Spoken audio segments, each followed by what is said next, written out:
We ran a marathon. We did. Well done. We are on our way to Fairy Meadows now, and as always, we are running late. How are you feeling about it? Need Feel nice. How's the hip feeling? good. Yeah, no troubles really. It's been good last couple of weeks. Lots of rolling, lots of therapy. Confident. Yeah, I think we are in good shape for this, says the person who hasn't run in a couple of days. We know it will be hard to start with the 6th lap, and I'm really struggling now. I have like these 3 more. There will be probably blisters and maybe cramps. Everything hurts, and it's just horrible. Jack asked me yesterday if I will cry, and I'm almost definitely going to cry. I already had a bit of a Monty B, so this is rough now. How much I cry depends on how much distance we end up doing. Can't quit on this one now.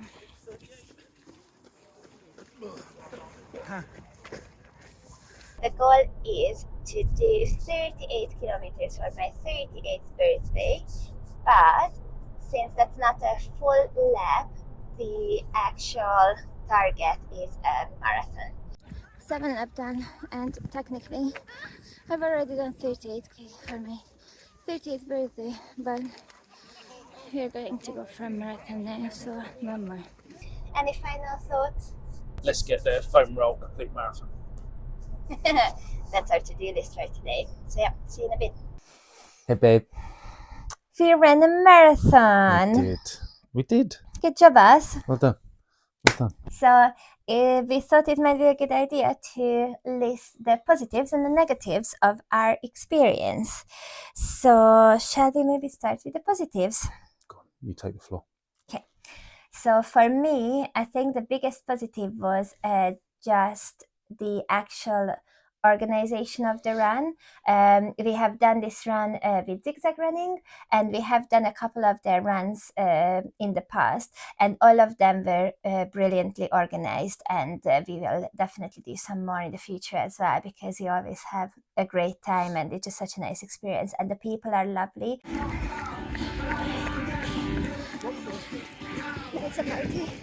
So shout out to Stephen and Zoe, who we believe are the organizers, as well as all the marshals and the volunteers. All their stuff is like lovely, and it is a proper race-timed race with bibs and just sensors to track your time. So it's like it is giving us like a proper marathon result, which was obviously something to consider. And then we always get really cute medals. So the medal for this run, it's been called Run for Cake Run, and this is the medal that we got.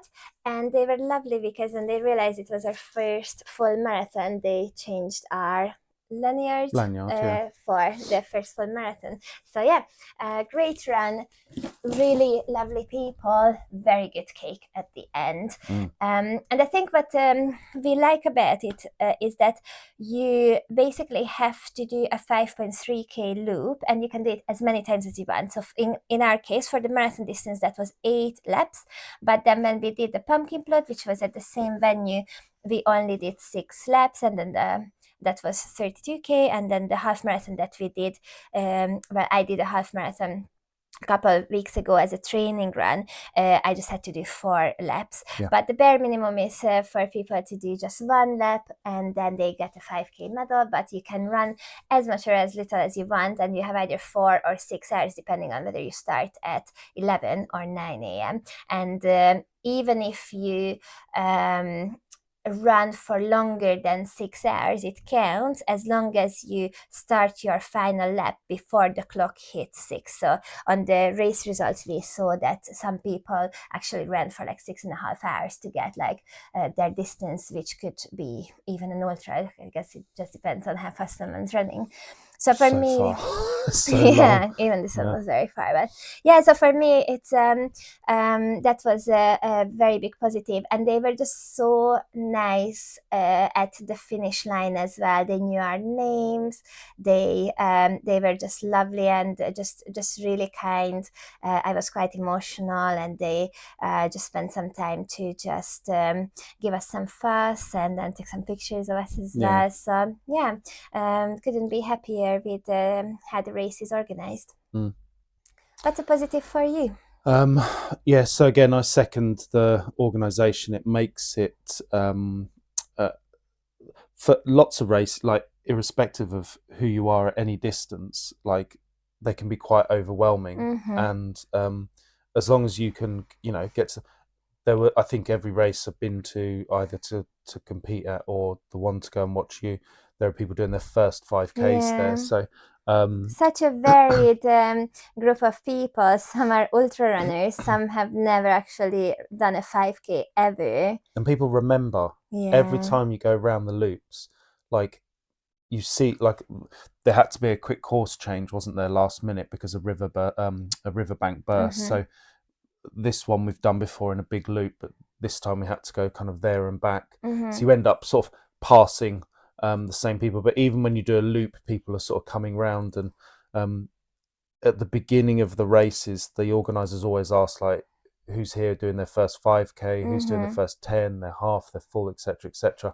And we of course put our hands up. Put our hands up for our first full marathon, and like all the way round, people were just saying like, "Come on, like 2 more laps to go, Yeah, one I more was lap." like, how did they even know? Yeah, people And just they remember. It's just a clearly good. remember. It's It just a was nice sort of lovely. community of people who are very Yeah. supportive.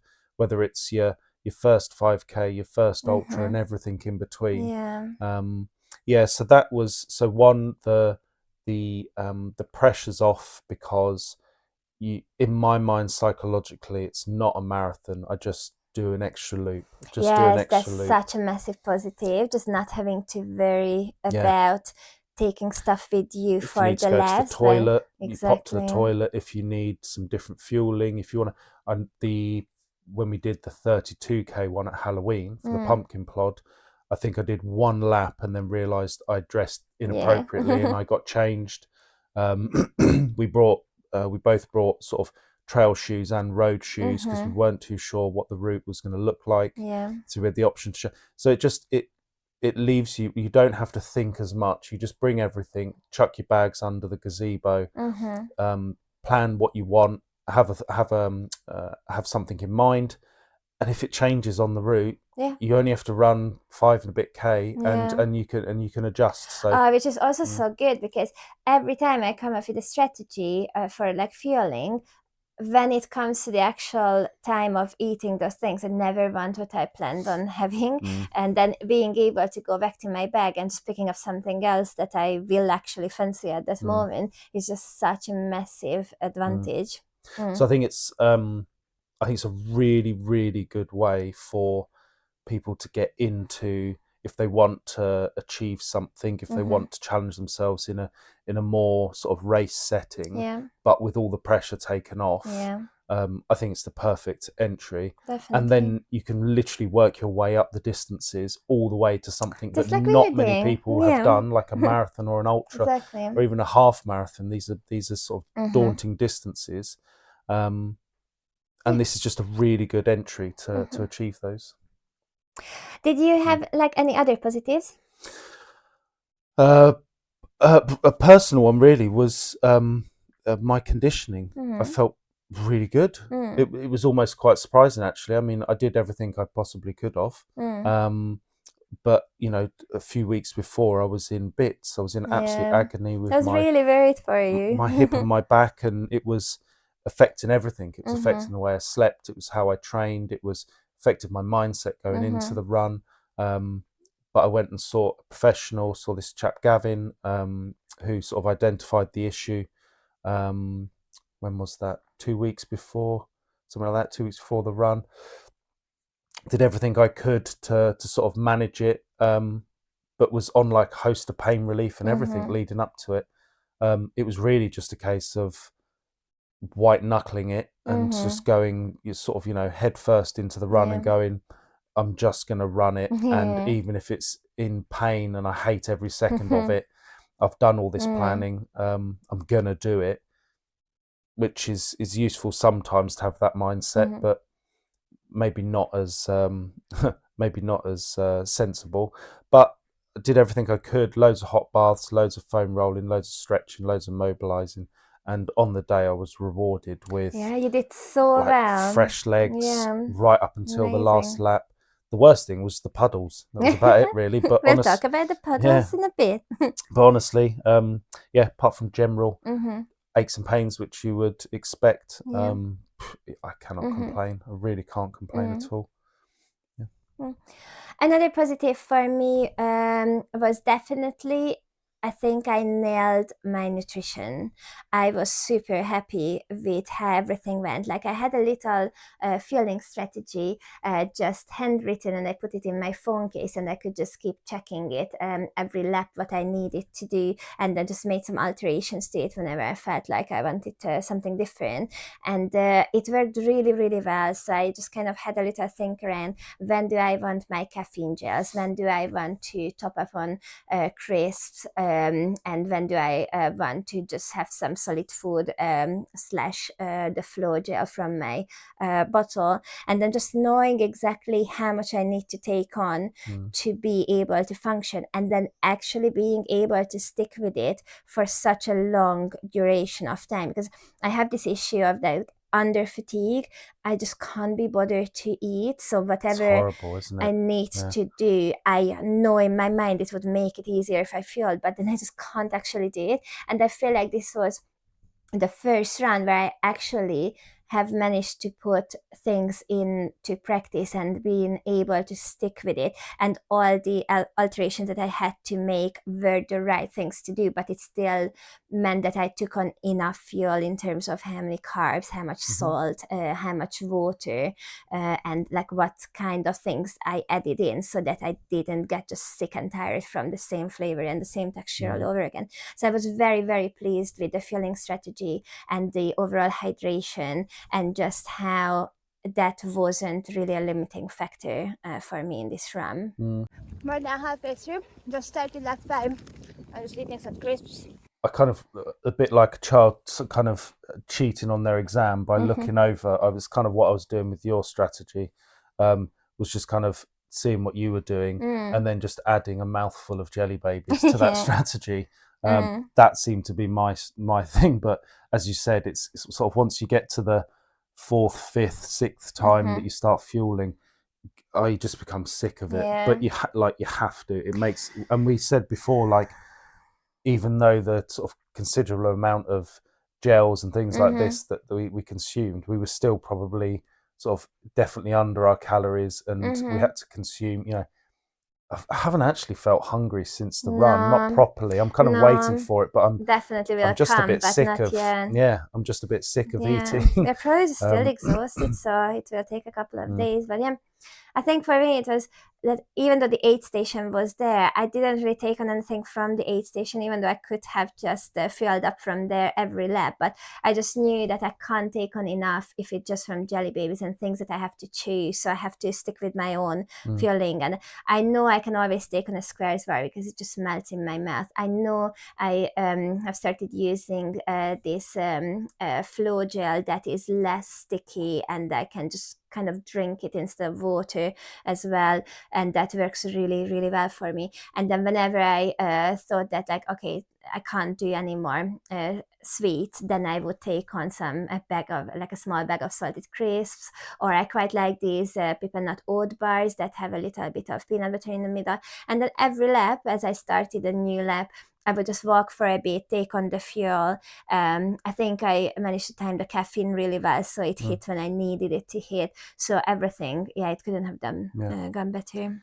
And I guess the last positive that I definitely wanted to mention is just that we got super lucky with the weather, because the forecast was horrible, but then even the sun came out on the day. So I always say that we just get lucky with runs, same with run clubs, longer runs, races. Every time it was something more important or longer, we just got lucky, and it wasn't any I've been different blessed, this haven't we? time. So that Yeah. was super, super nice. Yeah. Running for about 33 kilometers and over 3.5 hours. And not really having fun anymore, but at least it's sunny. And I think Jack is here. Say hello. With all runs, there are positives, but there are negatives as well. Okay, go ahead then. What's your first negative? There wasn't a lot of negatives. There are, but there wasn't a lot in that could have gone wrong. But to be honest, the thing that sort of really concerned me was, which was, it was unable to, it couldn't really be avoided, was they had to do a last minute course change, which, as we said, when we did the pumpkin plod, it was this nice big 5.3k loop that had a mix of kind of track and trail and hard standing through the woods, bridges. The scenery changed. It was great, and it was stimulating as well, which was nice, and changed underfoot, which is really useful for your joints and stuff. And then I think they said the night before, the part of the riverbank burst and flooded part of the course. So they had to do a last minute change about 7 a.m, which meant that rather than a loop, it was a there, turn point, and then back, of which contained 3 completely unavoidable puddles that were, I mean, easily ankle deep, especially one of them. And I think it was, probably about 2.5k in, my feet were absolutely soaking wet. Same. And as every single runner's was, it was unavoidable. So I was genuinely concerned. I was like, got wet feet, I'm going to get blisters. That played on my mind a little bit. And I was just kind of waiting for the blister to come. It didn't. Amazing. Yeah, my super happy. feet have never been in better shape than after this run. Like, I lost some toenails, and some of my toenails went completely black in the Cambridge half last year, which was definitely due to my shoes being a little bit too small. So I upgraded to like bigger size shoes. But then even with those shoes, like, a couple of weeks ago, I don't know which run it was, and I can't really think of what has been different for that run. But I ended up having like a massive blood blister just on the edge of my big toe, and I was so worried that it will get worse and then maybe burst. But then actually I just taped it up a little. It's exactly the same as it has been. None the worse. So yeah, very happy. I remember saying it on the first lap that we were just turning around. Maybe I said that I hate this course, and I actually did really. I think it grew on me, because then after a certain while it just got so mundane, and then I didn't mind the puddles as much, because, as you said, like after 2k our feet were wet and they never dried, and we had another 40k to do, and I was like, well, I can get upset about it. It's not going to help. I can't change anything. Like, I had another pair of shoes. If I wear them for one more lap, then they will get wet on the next lap. So it makes no difference. So let's just keep going and then hope for the best. So, but yeah, I was super upset that the whole thing was on hard pavement, because I don't run on hard pavement and I choose trail runs on purpose. And last year when we did the pumpkin plot, I loved that route, and I was really on purpose chose this route for my birthday because I really enjoyed it. And there were some up and down bits, and even though I haven't done that much practice on the downwards running, just due to my Switzerland run. I did a lot of downhill running whenever I could. And at this venue, the downhill running last year was so much fun for me, and I really just felt like flying, and I was really looking forward to that feeling, and there was none of it this time. And the constant impact on my joints, that was horrible, and I think that really kind of determine my fate further down the line in the race, because I've just never really done any of my long runs exclusively on pavement. I've always included trails, so I had no experience with running nowhere near this much distance anyways. But any long ones on not trails. So that was really difficult for me physically. Yeah, I think it kind of beat your calves up quite a bit. I was in pieces. So, like, I guess Mm. the biggest negative for me after agreeing with the route change issue was that I literally had horrible cramps in my calves from maybe the 6th lap onwards. So, roughly at the start of the I can tell you it's 6th. 27K. I remember it well. Ah, great, yeah. Yeah. I did not enjoy it, and it was really bad. Like my legs kept kind of buckling in. I had the cramps. I had to run, walk a lot more than I anticipated prior to that. We were doing a really good time, and then it kind of suddenly stopped. And I know partially it has to do with my conditioning. Like you were in such good shape. You did say that your body held up really well.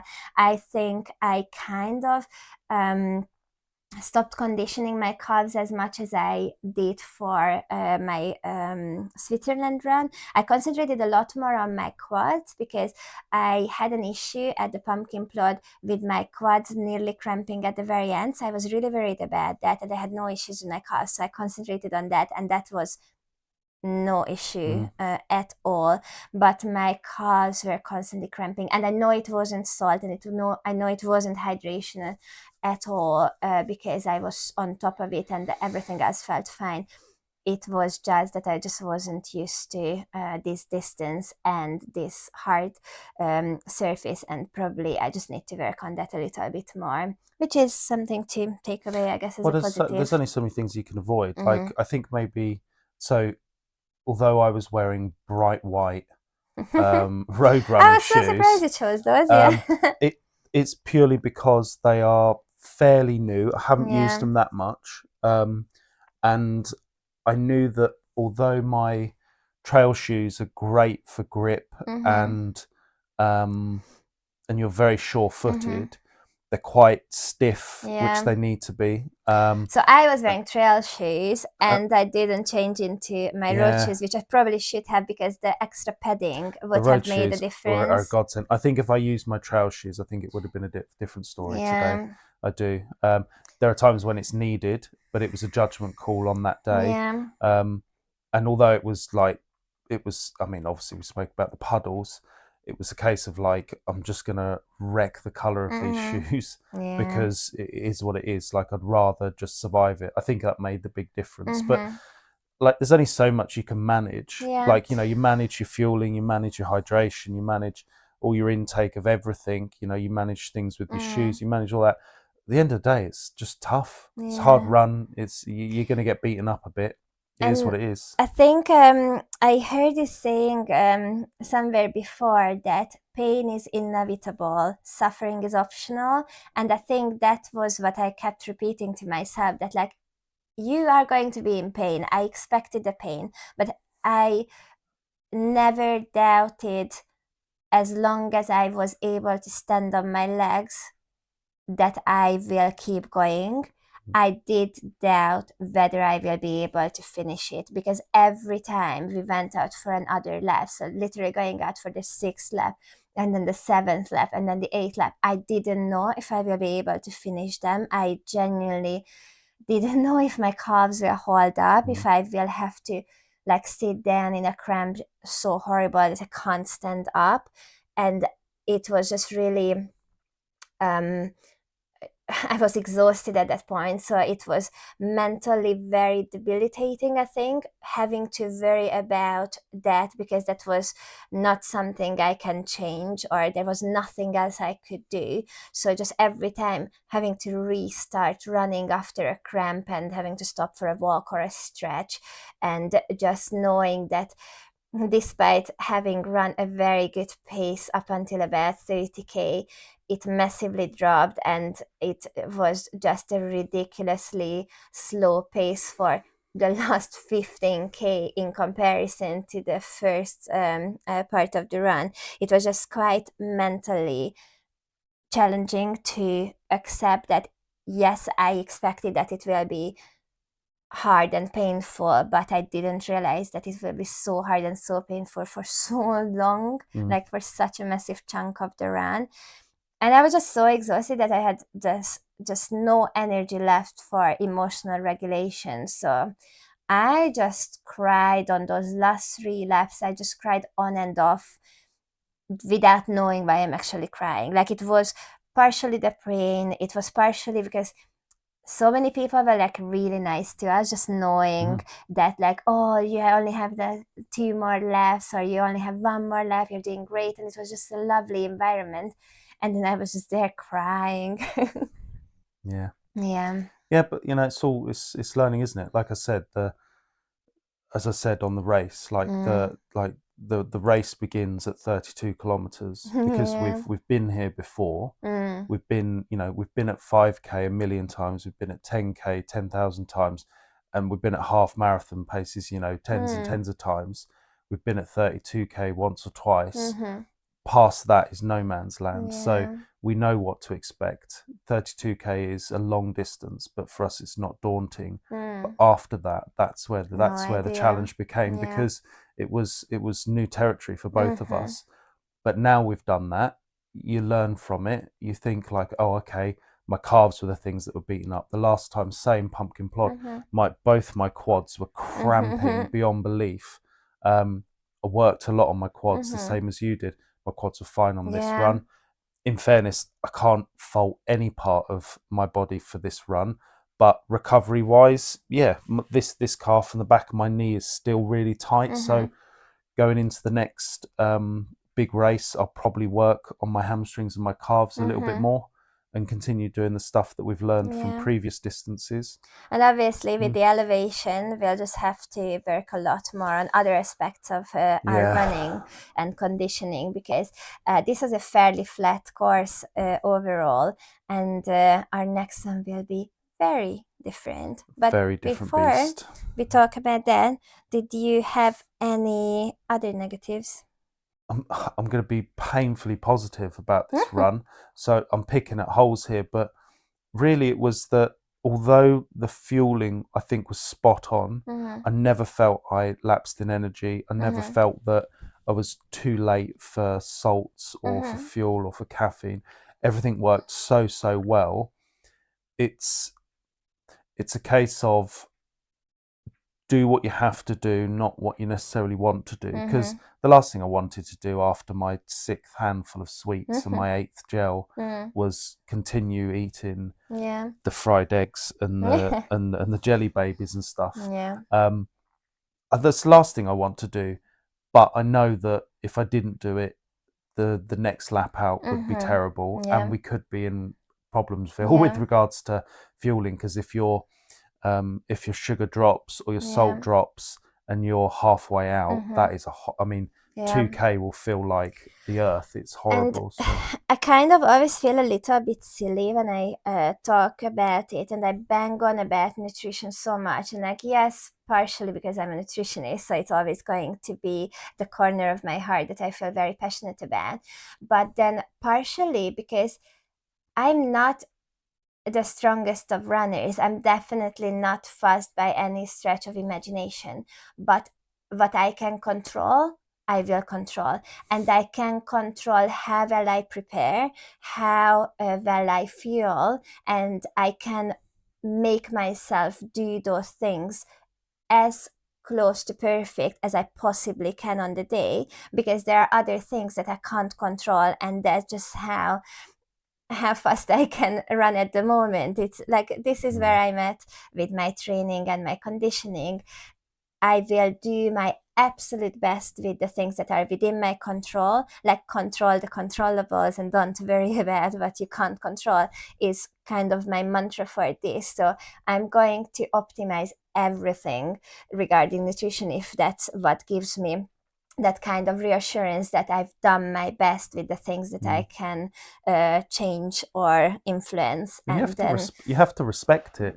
you have to respect the respect the distance. Yeah. distance. It's not something like this. Could have been something that, like, how many people do something like a marathon or a half marathon or even 10K, like wildly underprepared because they just think that this is something that people do. Yeah. They don't prepare at all for it, and then it's the worst experience Yeah. for them. And then they just end up throwing their running Yeah. shoes become their gardening shoes, and they just Yeah. don't go out running again. When it could have just taken, like, listen, 2-3 days before, Mhm. just make this change to your nutrition. Yeah. Make sure you take on enough water, and on the day do Yeah. this XYZ, and it could literally change the course of your life, and you could become someone that enjoys running. And Yeah. it's the same thing, it's just your experience is very different. So I had to really treat the marathon with massive respect, Mhm. because for anyone that's a Mhm. long distance, and it Yeah. needs to be dealt with appropriately. Plus, it's not just the day of the run, but also what happens after, I think, because, like, let's be honest, like, this is a massive deal for us, but I still turned up to work at 6:30 the next day. Mm. So it's not like we're professional athletes who do this for a living. This is our hobby, basically. So what happens after, and being able to function properly after, is just as important. And I think all of the things that we have done really culminated in having the experience, which was always going to be hard, and it was really, really difficult, but we did it and we could be proud of it. And then also being able to just crack on with our lives without it massively impacting on us. So that was just definitely quite a big positive for me as well. I think it's the thing that is probably most noticeable. I mean, outside of the fueling for the run and stuff, it's like we said, it's the preparation. Pretty much the week before, you're psychologically focusing, Yeah. that you're planning your meals, Yeah. and it's not like crazy hard. It's We just, might do like an episode on I think it would be the good fueling because, separately, just so that we can give it justice. but like the But difference between how the fueling for this compared to the pumpkin plod, and then like in previous when was it, last year when we did, or I did Athex, the fitness event, very like different. very different. So like my time, everything was a bit better, not monumental, but it was a bit better the second time round with Yeah. all the proper fueling. But my recovery was like, I snapped Yeah. back like that, and I think that's the reason why I've not only performed so well physically with the marathon here, but same thing, coming back into work the next day, work until the evening, coming back into work today, getting up at 5:30, Yeah. like eating normal, Yeah. We're a because bit it more was, tired, mm, which is fine. It's yeah, go to understandable. bed early. But you're nowhere near as beaten up as I anticipated. So yeah, it just really shows that everything has its place, and you can't really overdo preparation. I would rather be over prepared than under, because then I can go into it thinking that I've done everything that I could. I guess it was a lot less negatives than I anticipated. I was racking my brain trying to come up with more, and I'm sure I could mention a couple.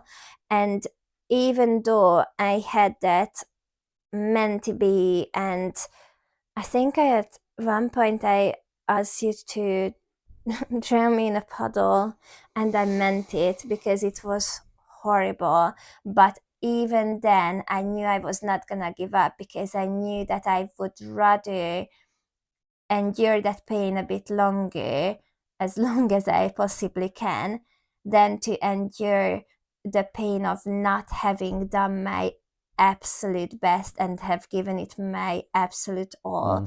And even though the last thing I wanted is going out for that extra lap to, after hitting 38K, to hit the marathon distance, I knew I was gonna go out for it. It was, as long as my legs kept me going, I was gonna go out for it and do it. And it just really makes the whole experience show up in a very different light. Like all the pain still wasn't suffering, which is quite nice, that I made a conscious decision at every point. I was not forced to do something, but I knew that I'm choosing to do this, and I'm doing this because it's important for me, not because anyone makes me do it. And I think that sense of accomplishment, regardless of how long it took, having done something so amazing. It just, I don't think it fully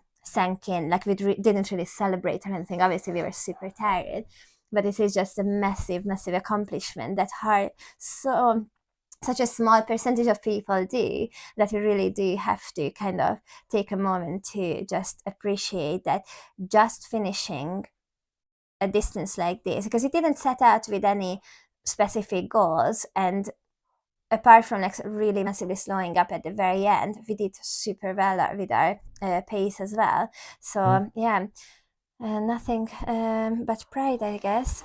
Yeah, maybe it'll sink in at some point. Hopefully. Yeah. And I guess we should talk a little bit more about what's next for us, but we'll do it in another episode, so you'll have to come back.